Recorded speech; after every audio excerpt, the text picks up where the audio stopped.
Argumentasi akan saya mulai dalam hitungan 3, 2, 1.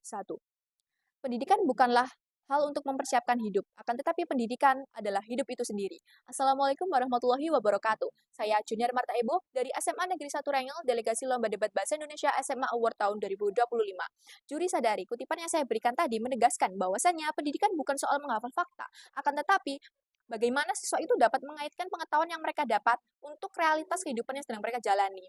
Sadari, status quo yang sudah berjalan saat ini, dunia pendidikan sedang berada di persimpangan dua jalan. Yang pertama, model klasik masih sering diterapkan atau masih banyak diterapkan di berbagai sekolah, di mana mereka terkesan menekankan yang namanya nilai ujian sebagai ukur keberhasilan seorang siswa.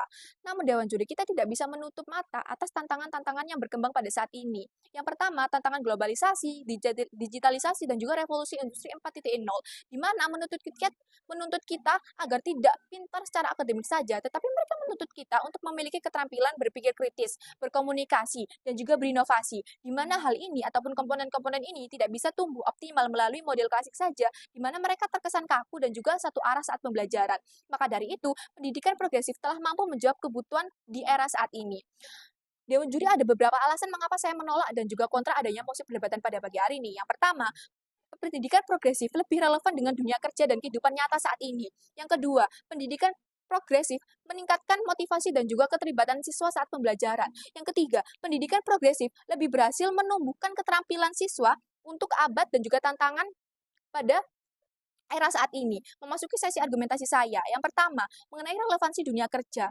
Laporan menurut McKinsey Global Institute pada tahun 2018 menyatakan bahwasanya lebih dari 60% pekerja modern membutuhkan keterampilan non-rutin, di mana hal ini tidak bisa diajarkan hanya melalui hafalan saja. Dunia kerja menuntut kemampuan problem solving, berpikir kritis, dan kemampuan untuk cepat beradaptasi, di mana model klasik hanya menyiapkan siswa untuk ujian saja, bukan untuk tantangan yang terjadi dan juga kita hadapi di dunia nyata saat ini. Maka dari itu, model pembelajaran progresif menyiapkan siswa melalui pembelajaran berbasis proyek dan juga pengalaman, di mana dapat melatih siswa menghadapi permasalahan kompleks, bekerja sama dengan tim, dan juga menghasilkan solusi nyata saat itu juga. Yang kedua, motivasi dan keterlibatan siswa. Juri, mari kita jujur dan tidak menutup mata atas fakta yang terjadi pada saat ini. Seberapa banyak siswa yang merasa bosan saat proses pembelajaran yang ada di kelas, di mana pembelajaran tersebut adalah pembelajaran metode klasik yang terkesan otoriter, di mana siswa akan merasa takut untuk mempertanyakan hal-hal yang sebenarnya ingin mereka tanyakan, di mana guru hanya berfokus untuk menyampaikan pesan rumus-rumus yang diajarkan kepada siswa, dan siswa hanya mendengarkan saja, tidak ada interaksi dua arah antara guru dan juga siswa saat proses pembelajaran yang ada di kelas.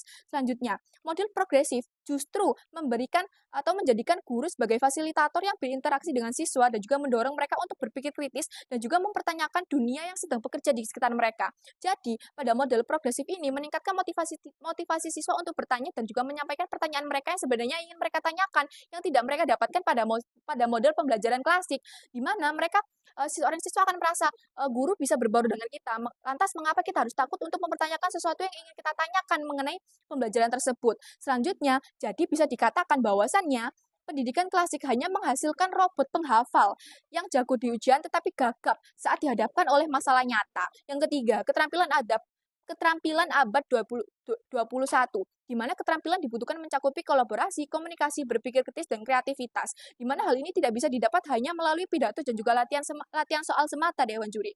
Pendidikan progresif menyediakan ruang untuk siswa bekerja sama, mengemukakan ide, berdebat secara sehat, dan juga mempresentasikan hasil diskusi mereka itu tadi dengan melibatkan guru sebagai fasilitator itu tadi, Dewan Juri.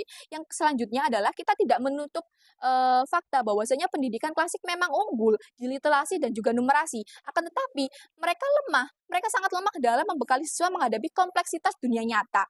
Mungkin tim pemerintah akan berpikir dan menyatakan bahwasanya pendidikan klasik itu lebih disiplin. Tapi Dewan Juri sadari bahwasanya disiplin sejatinya lahir dari motivasi internal, bukan ketakutan pada nilai buruk. Apa gunanya siswa itu belajar jika mereka hanya ditakuti oleh hal-hal nilai malah dan lain-lain. Hal itu tidak bisa mereka implementasikan pada dunia nyata yang sedang mereka hadapi saat itu juga. Selanjutnya, mungkin pemerintah akan mengatakan bahwasanya pendidikan klasik lebih jelas karena terstruktur. Sadari Dewan Juri, dunia nyata tidak terstruktur rapi. Oleh sebab itu, model progresif melatih siswa menghadapi kompleksitas dan keterhubungan lintas bidang. Pendidikan klasik memang punya sejarah panjang, akan tetapi sejarah bukanlah alasan untuk kita mempertahankan itu di masa depan. Dunia berubah, tantangan berubah, dan kebutuhan siswa tentu berubah. Oleh sebab itu, pendidikan progresif lebih relevan di masa saat ini. Saya bangga menjadi tim oposisi. Terima kasih.